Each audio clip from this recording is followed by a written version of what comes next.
The movie unfolds in the year 2071 in the city of Moscow. The surroundings depict how the planet Earth has greatly suffered from the intergalactic war fueled by Cherno, an evil scientist who dreams of conquering the entire universe. He is regarded as the most dangerous prisoner, turning his experiments as weapons that threaten lives. 20 years after the war, the humans, also known as Earthlings, still face hardships and struggle to sustain their basic needs. Anton, a young male Earthling, waits in a long line of humans to refill his water supply when a mysterious figure from the shadows intentionally manipulates a metal pole to collapse from behind him. Anton manages to evade the falling pole, but it creates a commotion in the area. The humans in line stare at him in dismay, accusing him of being plagued by bad luck out of the annoyance at the continuous accidents involving him. Meanwhile, the mysterious figure who turns out to be Cherno's daughter, Valia, reports back to her father in his gigantic spaceship-turned-prison. Valia's consistent failed attempts to stimulate Anton's DNA upsets Cherno. His latest invention, called the protogene, a combination of unique cells, is about to run out. The last remaining protogene is revealed to be within Anton's DNA, and it serves as the only key to his freedom. As a result, Cherno continually pressures her to keep on pursuing Anton and kill him for good, to which Valia feels heavily burdened. While Cherno's prison resides in the Earth's deep underground, another huge spaceship hovers right above it inside the city. This spaceship is displayed as a dandelion-shaped stadium that caters to a high-risk flying sport known as Cosmoball. In this sport, intergalactic teams of 4 must kick the destructive ball of energy called Wave Eater 5 times to open their opposing team's goal and score a point.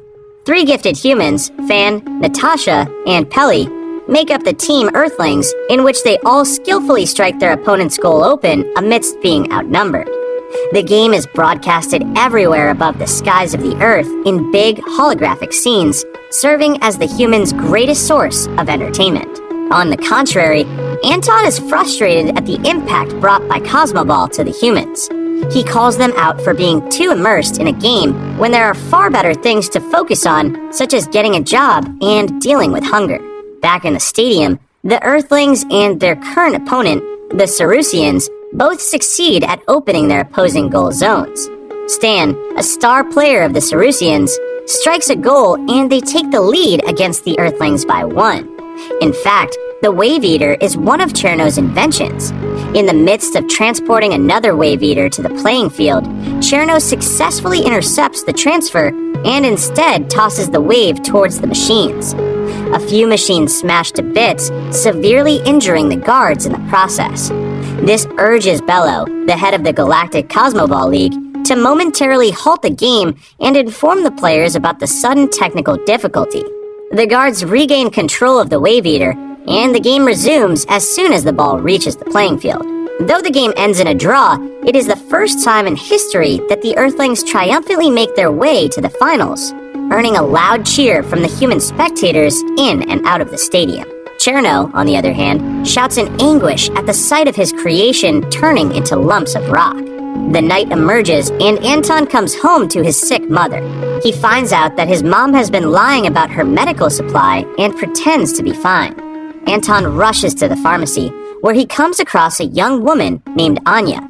The two of them break into the pharmacy to steal some food and medical supplies, but the alarm immediately catches the attention of the police. 2 police officers, led by Captain Vasily, catch up to them. Anton pretends to surrender alone and distracts the officers while Anya remains hidden. He manages to create an opening by distracting them and is able to run away. Just then, Anton runs and crashes onto a rushing vehicle, causing him to shout in panic. Vasily checks the front of the truck only to find nothing else but the stolen medicine spilled all over the floor. They leave the place in confusion, while Valia, who has effectively concealed herself as the driver of the truck, grins in satisfaction.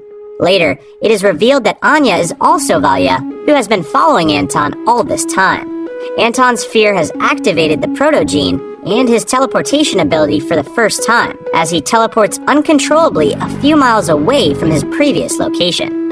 Disguised as Anya, Valia lures